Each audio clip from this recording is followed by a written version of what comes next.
Hi, my name is Lexie Rose, and this is my African American Studies research project. I will be studying visual art in the Harlem Renaissance. For my research, I'm exploring the question, how did visual art in the Harlem Renaissance balance the hardships of the past while also celebrating a new, strengthened identity? So before I begin with my sources and my thesis, I want to give a little bit of context about the Harlem Renaissance itself. The Harlem Renaissance was a cultural, artistic, and social movement for African Americans. It was centered in the Harlem neighborhood of New York City, New York. It took place in the 1920s and early 1930s. This was significant because it occurred right after the Great Migration. The Great Migration was the movement of nearly 6 million African Americans from the rural South to the industrial North, Midwest, and West in order to escape the Jim Crow laws and seek better economic opportunities. Upon this movement, African Americans spread a variety of culture through arts, including visual arts and theater, music like jazz and blues, and literature. The Harlem Renaissance is a well-known movement for its transition, which truly marked the start of a new identity and pride for African Americans. Here I have a little picture representing the Harlem Renaissance, and we can just see music, performance, unity,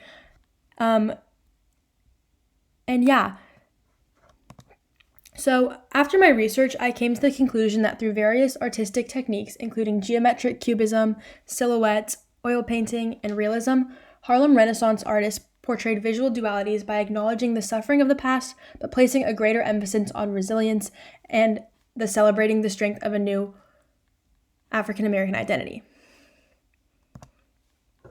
So as I mentioned in my thesis, there are so many types of artistic techniques, but the ones that I thought were most fascinating included cubism/geometry, which splits subjects into abstract shapes. This is my favorite one, actually, and it seems to be the most common among all of the art gallery websites that I visited. I kept seeing it. Next, silhouettes, which is when there's an emphasis on outlines rather than the interior details of each subject.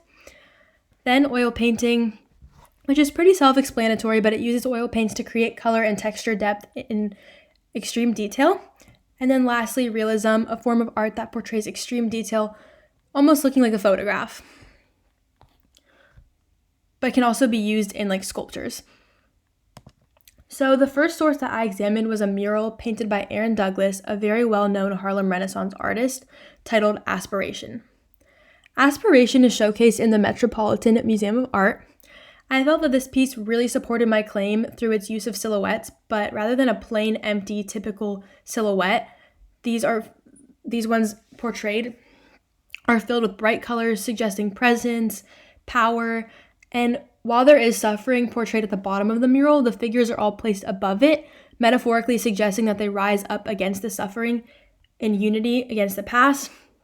And additionally, the use of stars and the New York buildings in the distance that they reach for in the corner of the mural show the identity they are striving to achieve and are working towards. So I thought this was a very powerful piece.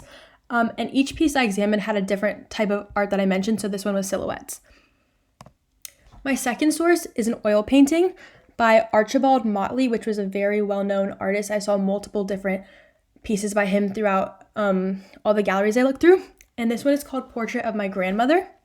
So as it's an oil painting, it goes into extreme detail of his grandmother. Motley's grandmother was born enslaved and lived with 4 generations of her family in Chicago. And what I found really powerful about this specific source was that it goes beyond her past or any labels that she would have maybe received and truly just aims to recognize her for her dignity and her strength through its detail. It's a very calm, just like photo of her. Okay, my third source is a real sculpture. It's called Ethiopia by Meta Warwick Fuller.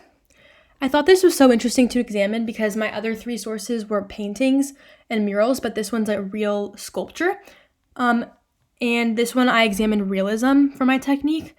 And this realism showed me the true texture, proportion, size of the artwork because it's 3-dimensional. So you could really vision that even better. And it emphasizes like the anatomy of her. And what I understood from this art is that the prior oppression that African Americans faced was portrayed on Ethiopia as a mummy-like wrapping around the figure. You can kind of see it over here. But however, it shows that she's having a rebirth and strength beyond that because the body is kind of emerging from that in a powerful manner. So she's emerging beyond the past.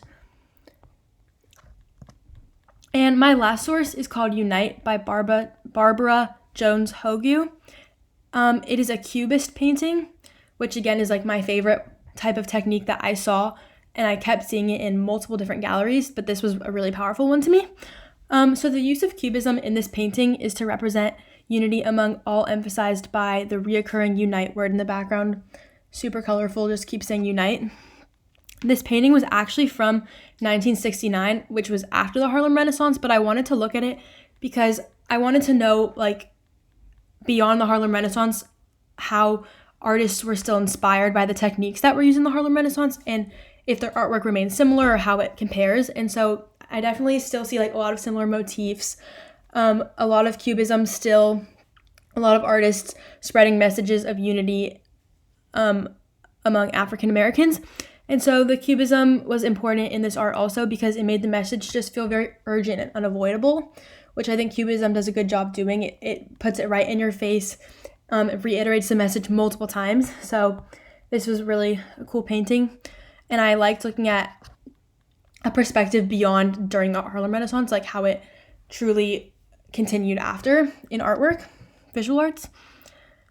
So to compare my sources, the first comparison I want to make is between Aspiration and Ethiopia, two of the artworks that I examined for my sources. So while Ethiopia is just one singular figure and Aspiration contains multiple figures, they both express the same message of African Americans rising up against the past to reshape identity, but in such a different way.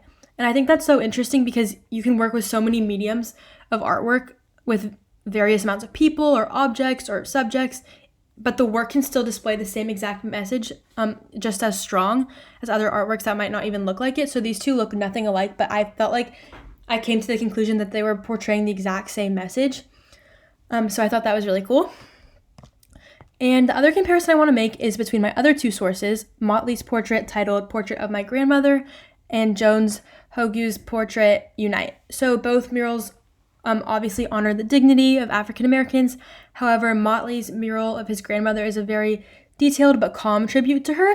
And like I kind of already mentioned, Jones Hogue's Unite is very urgent and a bold statement.